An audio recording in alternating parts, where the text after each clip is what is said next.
véritable indicateur de croissance, chaque année les Français consomment environ 800 millions de jambon beurre. À l'origine de ce sandwich, un homme, John Montagu, 4e comte de Sandwich. Cette petite ville de Kent a été le théâtre d'événements marquants qui lui valut d'être rattaché au royaume en 1660.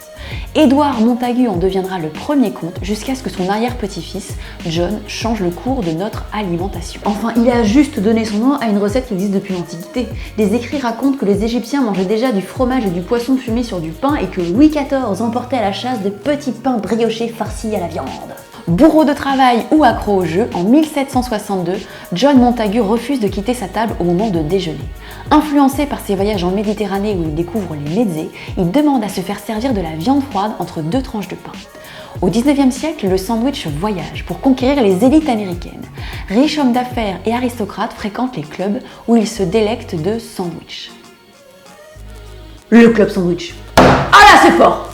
En France, c'est l'inverse. Les ouvriers ne pouvant rentrer chez eux le midi cassent littéralement la croûte pour y glisser du lard et du cindeau. La recette du jambon beurre évolue avec le succès de la baguette et du dernier jambon de Paris qui lui vaudra d'être surnommé le Parisien.